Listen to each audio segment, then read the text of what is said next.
Hello everyone, my name is Shashi Sudhanshu. I'm the founder and CEO of Talked. And in today's talk show, we have a guest here who is a very known personality in cybersecurity space. He is Rohit Srivastav. Rohit Srivastav is a serial entrepreneur. He recently, his last startup got acquired by Quick Heal Technology, and I'm going to read about his all the accomplishment quickly with here. So he is a recipient of Microsoft MVP award in the domain of enterprise security and a multifaceted professional and experience in cybersecurity, enterprise security, enterprise IT, secure digital transformation, and cyber warfare. He's also actively involved in advising several military agencies, law enforcement, corporate, and government bodies of different countries in the space of cybersecurity.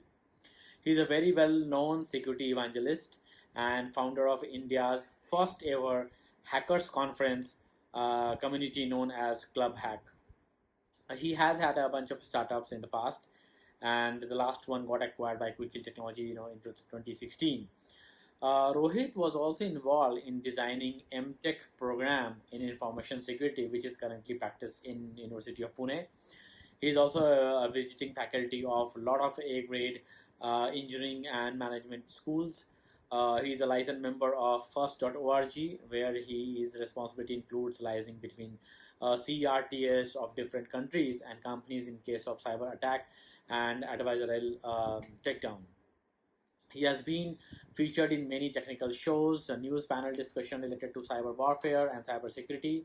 Rohit is also a renowned speaker and has spoken in many events across globe, including TEDx, Microsoft Digital Crime Convention, among others. His current role includes he is a founder of Club Hack Labs LLP, he is a virtual CISO for a few large enterprises, advisor to Science and Technology Park, Department of Science and Technology, Government of India, mentor and advisor to several cyber security startups. So that's his introduction. And with this introduction, I welcome you, Rohit, and welcome to this talk show by Talked. And today we'll be talking about since this is a pandemic event and every company is forced to work from home. I think my first question to you would be what you would advise for everyone who is working from home. What are the security tips that they have to really take care of? A variety of problems which come from working from home because you're out of the fort which was created by your organization, and they were creating a lot of security solutions around the whole company. Right. And the moment you're outside of the home, outside of the office and working from home, you're suddenly as good as a visitor who's sitting outside and want to connect to the environment and work on the crown jewels which everybody is in the company trying to protect.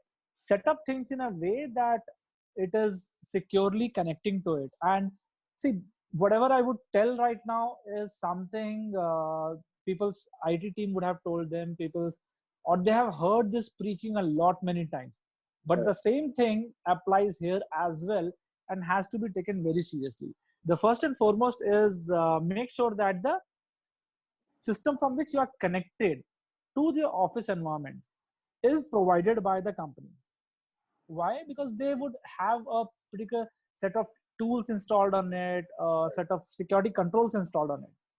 But suddenly you see that, okay, there is a situation where your actual office laptop is stuck in office and you're not able to grab it to work from home.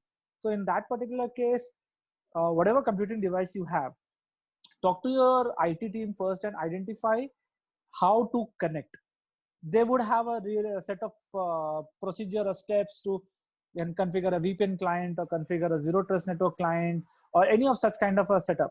But the important stuff before that is, and this is not for work from home or not work from home, this is relevant even if it is just your fun dining table computer to be used for any online purpose or kids playing with it online. Make sure that these 5 6 things are always followed. The very first one is update of the computer. You must have proper patching and security controls on the system. You should do all the updates, all the Windows update, all the whichever laptop you have.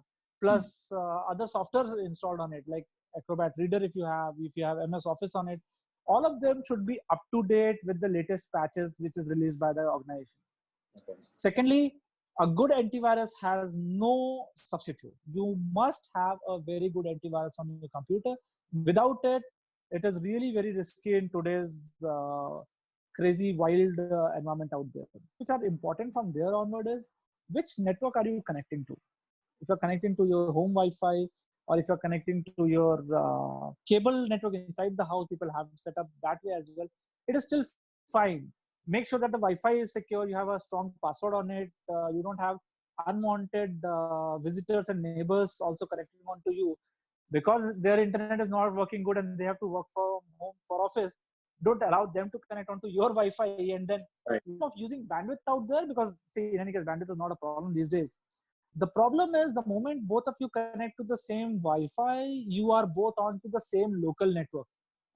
So any infection from that machine can come onto yours, or maybe from your machine to that. So have a limit of the devices which are connected to your Wi-Fi network on which you are working for the office environment. Some people have setups at home where they have a different broadband and network altogether for work purpose versus home.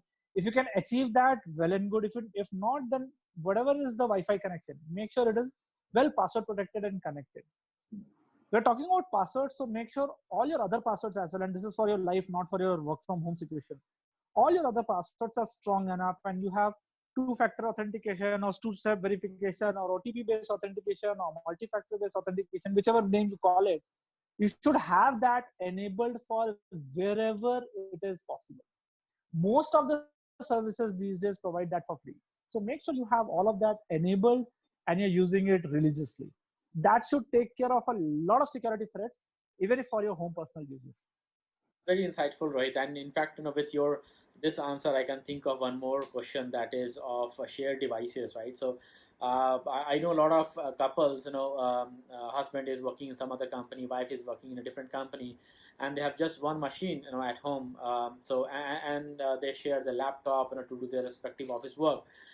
In fact, in kids, nowadays everyone's school is online. So and kids, they don't have their own laptop, right? So they have to log in and use their parents' machine. So in this scenario of having a shared machine, shared Wi-Fi, what are the security tips that we should follow? Practical segregation between both the organizations, because the moment your VPN is connected, practically you are part of that larger network.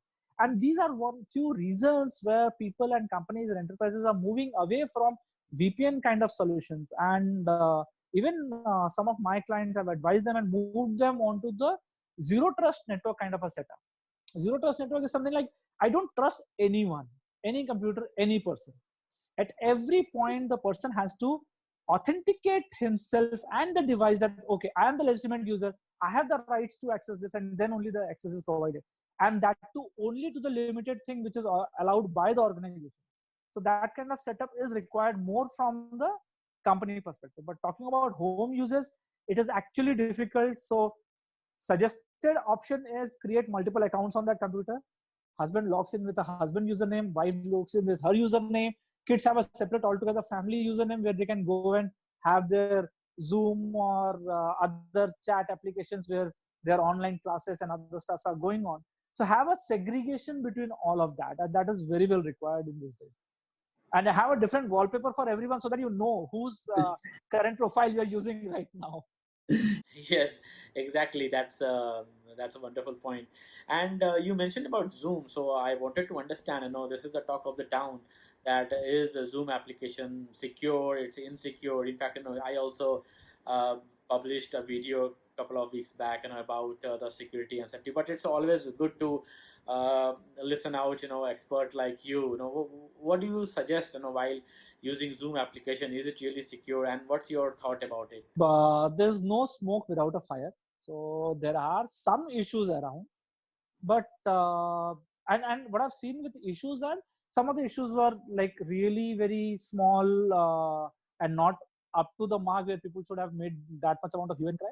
But again, some of the issues were serious, and the best part is Zoom has been fixing them all in record time.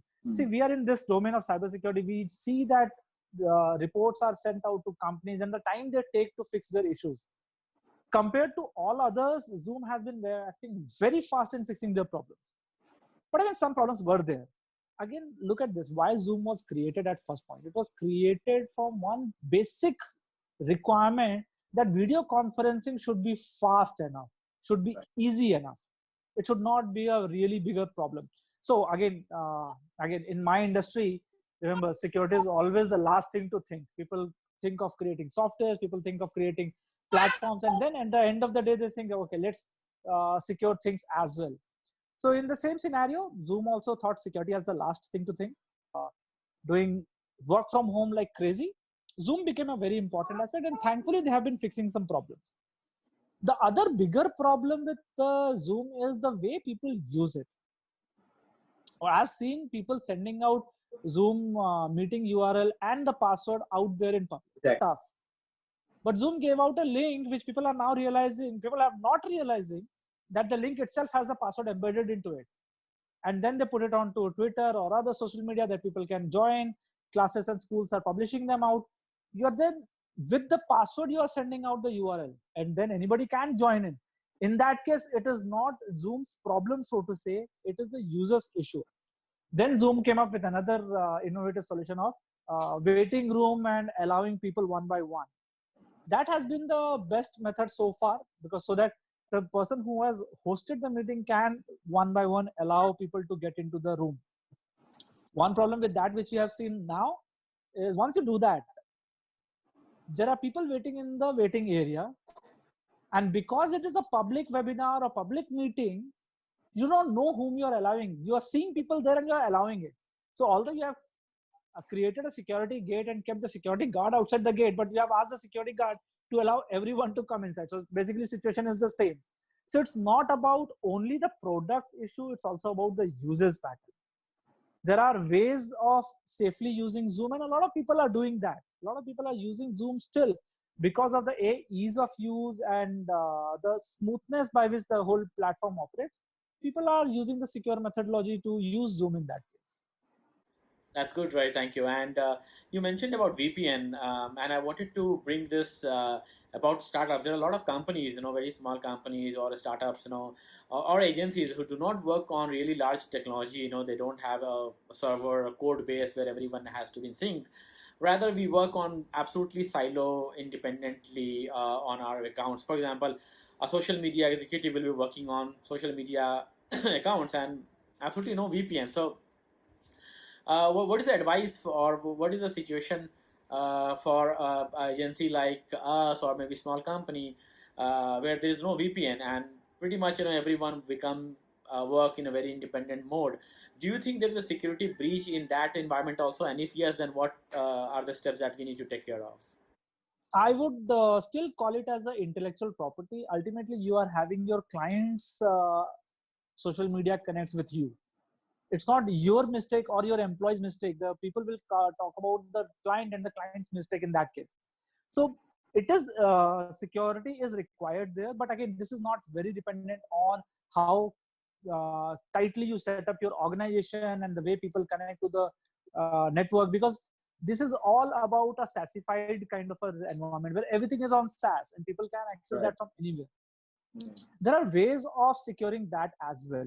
So what you can do is have a access control onto the SaaS platform. What do I mean by that is, suppose let's take example of G Suite as an email platform, and a lot of companies are using G Suite. There is a way in which you can define that unless until the person is logging in from my office environment, don't allow email access to that person. That is where the perimeter thought comes in, the fortress kind of a thought process comes in into the security. The second option is now, because people are traveling and going to different places and they still want to have access, your perimeter is now open up. So what is defining your perimeter now? Your perimeter is now the identification of the user. So your identity and access control, or identity or access management, the way we call it in our industry, is your new perimeter.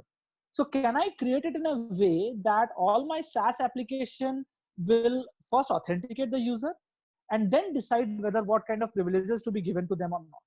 which is there, which is the way SaaS works. Now, how can I control it? A lot of organizations have these set of tools which are called as cloud access security brokers, or CASB in our language, which we call it as. What happens is, in that particular toolset application, the access to the SaaS application is allowed only and only if the user is coming in from the company provided trusted laptop. Otherwise, it will not be provided. So that kind of controls can be put up across. But again, depends. Do my company require that kind of a stringent policy to follow? May or may not be. So in certain such cases, you can give accesses to people, but then the bigger responsibility or onus is then on the users who are using it and the way they are keeping it secure. Then you are expecting your users not to go ahead and use free Wi-Fi from anywhere and forget about pandemic time. Other way, don't just hook up to any airport Wi-Fi and start tweeting about your clients and other stuff. You have to maintain a invisible kind of a boundary to make sure that you're all the way. Which we discussed before is important here, having the multi-factor authentication. Even the users who are using such social media and other stuff, even the platforms, the social media collaboration platforms have multi-factor authentication on it, and that should be used to add layer of security so that you know that only your people, your employees are accessing it and no one else is accessing on their behalf. Absolutely correct, Rohit. Yes, I agree with that. And I think that brings one more thought from my side, is that actually it's not just the responsibility of a security application or the company's infrastructure provider to take care of it, the security stuff, but actually it's a lot of individual responsibility also to understand, what are the norms that you need to follow while working from home, how to take care of the intellectual property of the company that you belong to. So I think it needs every individual sense of accountability and responsibility to follow these processes as to make everything secure in this environment. With that, I think thank you very much, Rohit. It was very insightful to hear out all these stuff. I want to keep it generic. More detail we will go in our next talk show, but I think it was really helpful, and I'm sure many people will be using these tips that you shared. Thank you very much for your time, and stay safe, stay home. We'll meet soon. Thank you very much.